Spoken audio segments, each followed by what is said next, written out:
Interested in learning about wine, but not sure where to start? You're in the right place. Welcome to the Cork and Fizz Guide to Wine podcast. I'm your host, Haley Bowman, and I'm so glad you're here. I'm a wine enthusiast turned wine educator and founder of the Seattle-based wine tasting business, Cork and Fizz. It is my goal to build your confidence in wine by making it approachable and lots of fun.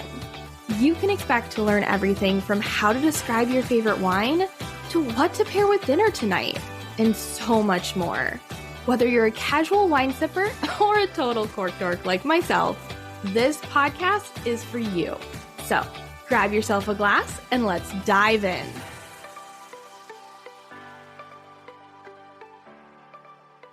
Welcome back to the Cork and Fizz Guide to Wine podcast. I am Haley, your wine bestie. I think I like that term. We are here to talk about a lesser known winemaking region across the world. Now, you may have heard of Old World and New World wines, but have you heard of the Ancient World?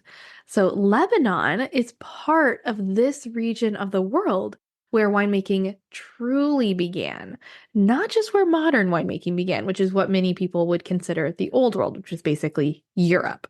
So today we are going to be exploring this region. We actually explored this region a little while back in the Cork Crew in my virtual tasting club.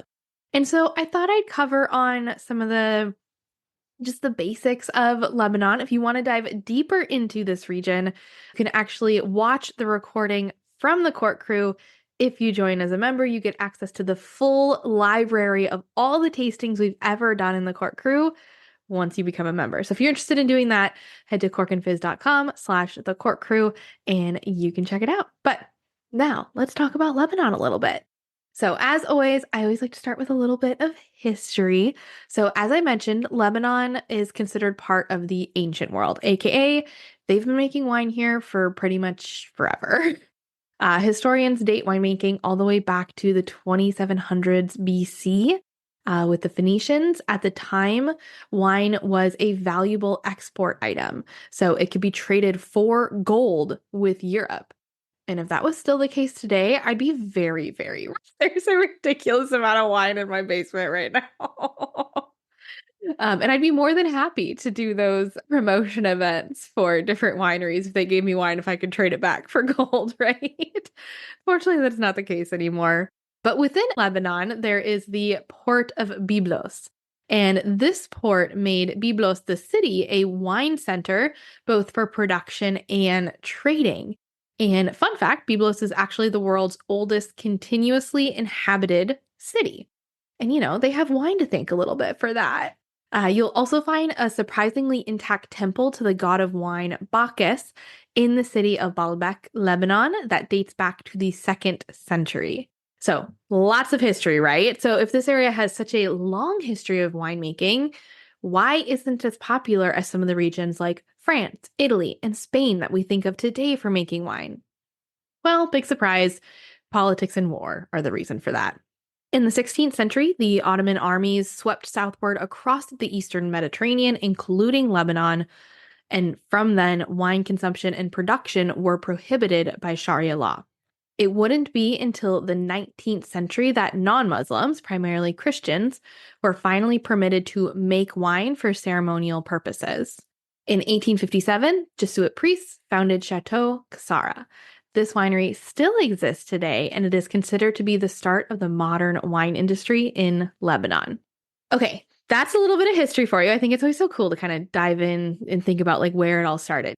Just a quick reminder, if you are not on my mailing list yet, what are you waiting for? I would love for you to join. When you do, you'll get a free shopping guide that has 15 of my favorite wines under $15. Head to corkandfizz.com, scroll down to the bottom, and there'll be a little section where you can join the mailing list. I send out a weekly newsletter filled with wine tips, recommendations, special offers, and so much more. Now, let's get back to the show. Now let's talk a little bit about the geography, because remember, where the wine is made has a huge impact on the style of wine and the taste of the wine. So Lebanon sits on the eastern edge of the Mediterranean Sea. It borders Syria and Israel. It is smaller than the state of Connecticut, so we're talking about a very small region. Technically, there are no legal appellation systems. So nothing like in the US, we have the ABAs. In, let's see, Spain, they have DOs, Designación of Origen. We do not have that here in Lebanon, but it could be coming soon. But the geography is still good to know. That said, grape variety and producer philosophies are better indicators of style. So definitely reach out and learn about how the producer makes the wine along with where the wine came from. Though many producers seem to say that they care about representing the terroir, and terroir is another word for the geography and the climate in the place where the grapes are grown. So the main wine growing region in Lebanon is the Bekkah Valley. It's spelled Bekka. This produces 90% of their wine. It is a plateau at 1,000 meters of altitude. It is surrounded by mountains, and those mountains protect the region from the winds, and they also provide water as the snow melts down off of them. It has chalky limestone soils with clay. So those are all great things to hear when you are trying to grow grapes. Other winemaking regions within Lebanon include Batron. It's Batroun. Sorry if I'm mispronouncing that. That is north of Beirut, and it is an area that is cooled by the Mediterranean Sea. Then you have Jezine, Jezzine. This is in the south. They have quite a bit of altitude and rugged hills for growing the grapes on. Climate-wise, since it's located on the edge of the Mediterranean Sea, what kind of climate do we think Lebanon has? Ding, ding, ding. That's right. It has a Mediterranean climate. So, as a reminder, this means that they have warm summers, cooler nights. Those cool nights help lock in the acidity. That's like the diurnal temperature shift. That is always a good thing in the wine world. And they also have lower rainfall during the grape growing season. So, most of their rain is going to happen in the winter, which is fine because the vines are dormant and they can chill out. In particular, Lebanon is known for having lots of sunshine. In fact, they regularly receive over 240 continuous days of sunshine every year. Lastly, I wanted to talk about the grapes grown in Lebanon. So, Lebanon came under French mandate after World War I. So, due to this, you'll see a lot of French variety, specifically those from Bordeaux, Rhone, and the south of France. Chateau Cassar, remember, that is our first modern winery, was actually first planted with Cinsault, which is a grape variety popular in the Rhone Valley and the south of France. You will also find, for reds, Carignan, Grenache, Syrah, Mourvedre, Cabernet Sauvignon, Merlot, Petit Verdot, and Cab Franc, among probably more. I'm definitely missing some. And as for whites, you're going to see Sauvignon Blanc, Ugni Blanc, Claret, Chardonnay, Viognier, and Semillon. In terms of winemaking, there tends to be a lot of oak aging. So you're going to get a lot of that soft and smoothness, and a little bit, it can be new or old oak. So it might be adding a little bit of flavor, or it might just be smoothing out the wine.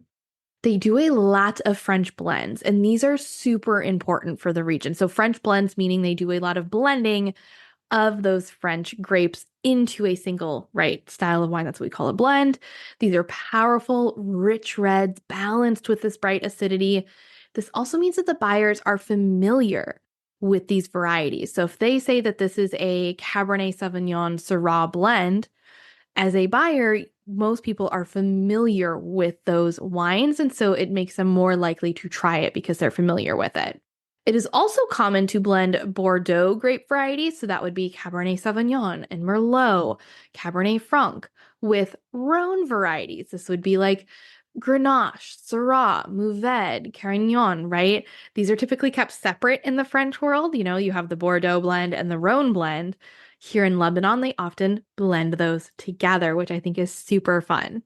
Now, there are a lot of producers who are looking to reclaim Lebanon's identity in wine. They question the philosophy of colonizing and monopolization of their industry and why they're making all of these French wines when there's a lot of great Lebanese grapes, and they could, have more Lebanese roots in the winemaking and make their own style. So there are some local grape varieties to Lebanon. So one of them is Merwah. It's also pronounced Merwah. I've seen it both ways. So it's Merwah. It is thought to be the ancestral form of Semillon. So this is a white grape, Merwah. More likely, it is a local clone of Semillon, so still related, but not everybody believes that it's the ancestral form of it. You're going to get these nutty floral flavors. It's also known for aromas of tamarind and rose water. Sweetness in the grape can be a bit too much if you pick it at the wrong time. Chateau Casara actually launched the first varietal wine of this grape, so meaning that it was single variety Merwah instead of blending it. They did this in 2017, and I just thought it'd be fun. There was a review from the wine enthusiast on this wine. And what they said is this wine features aromas of nectarine and green apple. It offers flavors of pineapple, grapefruit, lemon lime sorbet, and toasted bread with a good mouthfeel and lasting citrus notes on the finish. So I don't know about you, that sounds pretty darn good. So keep an eye out for Merwah. This podcast is sponsored by VoChill. When you're enjoying a glass of wine, temperature matters. And you don't need to be a wine expert to know this. You know this the minute you realize you forgot to put the bottle of wine in the fridge, and now you're stuck with lukewarm Sauvignon Blanc that is the opposite of refreshing. You know adding ice cubes will just water the wine down, but it seems like it's your only option. Not anymore. I want to introduce you to one of my favorite wine gadgets, VoChill. This gadget is as simple as it is elegant. It will keep wine perfectly chilled in your own wine glass. No more clunky metal or plastic tumblers or ice in your wine. While this gadget is an absolute must during the summer months, I don't enjoy wine without it from June to September. It's also incredibly useful for those days when you're craving a glass of white or rosé, but you don't want to wait for the bottle to chill in the fridge. VoChill offers a stemmed and stemless chiller in multiple colors, so you're bound to find one that's perfect for you. They also make the perfect gift. I should know, I got one for my mom at Christmas a couple years ago, and she loves it. Head to vochill.com, that's VOCHILL.com, to get your perfect wine chiller, and don't forget to use code CORKANDFIZZ for 15% off your order. This podcast is sponsored by the Cork Crew Virtual Wine Club. Interested in trying new wines, but not sure where to start? Or maybe you've been listening to this podcast for a while and you love the idea of tasting wine live with me. If that's you, come join my Cork Crew Virtual Wine Club, and you'll get to sip wine with me twice a month while I help you find new favorite wines. The Cork Crew is not your ordinary wine club. This is a community of people who are passionate about exploring new flavors, learning about different wine styles, and having fun along the way. And the best part about this club, purchasing the wine is completely optional. Plus, all events are recorded, and you have access to the full library of recordings as a Cork Crew member, so you can always catch up if you can't make it live. Oh, and did I mention it's virtual, which means you get to do all of this from the comfort of your sofa in your PJs. No need to worry about driving in crappy traffic, finding a designated driver, or spending an arm and a leg on a taxi. Want to give it a try without the commitment? You're in luck. Right now, I'm offering a free class pass to anybody who wants to try out the Cork Crew Virtual Wine Tasting Club. With this pass, you'll be able to join a Cork Crew event of your choosing. No strings attached. I don't need your credit card. I don't need you to sign up for anything. You'll be my guest. Simply head to corkandfizz.com/free class pass to get your class pass and be one step closer to becoming a member of the best wine tasting club around, the Cork Crew. I can't wait to see you there. Now let's get back to the show. The other local grape variety is Obaideh, and this is thought to be an ancestral form of Chardonnay. Again, but more likely a clone. Not everybody's convinced this is the ancestral form of Chardonnay. And again, this is a white grape. It is spelt Obaideh, but it has other spellings as well, so you might see something that looks familiar. This has more of a creamy, honeyed characteristic, waxy texture, and it is primarily used in blends, so you're not going to see this one on its own. Both of these varieties, the Merwah and the Obaideh, are used in the local spirit called arak. that is made with these grapes plus aniseed or anise. Now, these new wave producers are also using new techniques and making new or different styles for Lebanon. Remember before they, focused on a lot of powerful, rich reds, a lot of blends, a lot of French style blends, either blending the Bordeaux or Rhone or a combination of, but now they're making a lot of new styles. So you'll see a lot of low intervention, basically meaning like they're not like no additives, kind of like the natural wine movement. They're moving away from the heavy extraction and new oak. So they don't want any of that oak flavor. And they're doing similar things that are trending in the US market. So pet nats, skin contact, aka orange wines, carbonic maceration, amphora aging, lots of really fun stuff to keep an eye out for. Okay, before we end, I just thought it would be fun to highlight some notable producers so you can keep an eye out for these guys.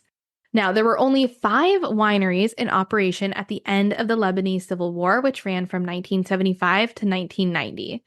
Now there are over 50 Lebanese wineries.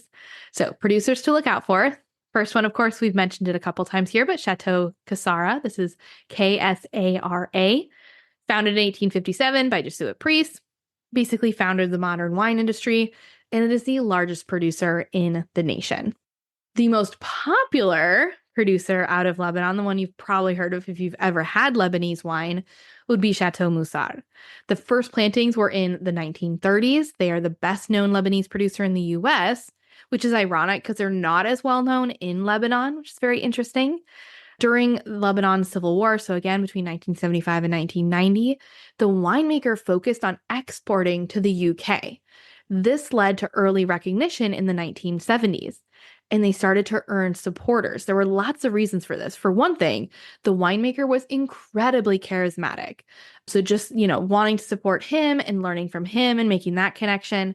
The quality of the wine was amazing. It's like we like the winemaker. We also love the wine. There were also a slew of back vintages. And for, especially going to the UK, they're used to buying French wine, which is very expensive to try to buy older French wine. But here, this Lebanese wine, they're like, hey, we've got this wine. They've been planting grapes since the 1930s. That must mean they're probably making wine not long after that. They had some older wines that were available for people if they wanted and made from those same French grapes. And then, of course, the story of perseverance in a war-torn country, right? They continued making wine during this Lebanese Civil War. The only problem with that last one is that this view may be doing Lebanon a disservice nowadays, because it's kind of this idea of like the one winery story of Chateau Moussard survived through all this. And a lot of people, when they think Lebanese wine, they equate it to Chateau Moussard instead of thinking that Chateau Moussard is one of the many wineries in Lebanon. The last winery I'm going to highlight, and again, there are over 50, so don't stop at just these wineries. But the last one is Chateau Kefraya. This is Kefraya. The first vines were planted in 1951, and in 1979, despite its Lebanese Civil War, Chateau Kefraya started producing its own wine rather than just selling the grapes, made its own wine from its own grapes in its own vineyard, and vinified them in their own cellar. They started exporting to France in the early 80s, and today Chateau Kefraya is present in more than 40 countries over the 5 continents. So I have had Chateau Kefraya. That is the wine that I actually tasted during the Cork Crew tasting. So can confirm, very, very good. I think I was more intrigued by the white than the red, but I think that's just me. I'm very intrigued by white wines, but definitely worth trying. Keep an eye out for them. Now, the main challenge for Lebanon is not the quality of their wine. It is awareness and recognition. So now that you've listened to this, go out, try some Lebanese wine, ask your local wine shop if they don't currently have some, if they can find some, so you can try it and we can start getting Lebanon wine more of the recognition that it deserves. Now, I hope you enjoyed this episode. If you know a wine lover in your life who would enjoy this podcast, please share it with them. If you have a chance, please leave a review, leave a comment. If you're on Apple Podcasts, you can leave a rating and a review. If you're on Spotify, I think you can do a rating and a comment nowadays. So take a look. Would love to hear what you thought of this episode. Don't forget to subscribe so you never miss an episode. I release new episodes every Wednesday. In next week's episode, we have a fun interview. It's actually the next 2 episodes. Remember, we've been breaking down these interviews into 2 episodes nowadays. I'll be interviewing Katie Melchior. If you're on the wine side of Instagram, you may know her as @FrenchWineTutor. Katie is an American that has studied French since she was 11 years old and lived in France several times. She started French Wine Tutor, both an Instagram handle and a blog, in July of 2019 after realizing that the wine industry overall had a lack of understanding of how the French language worked.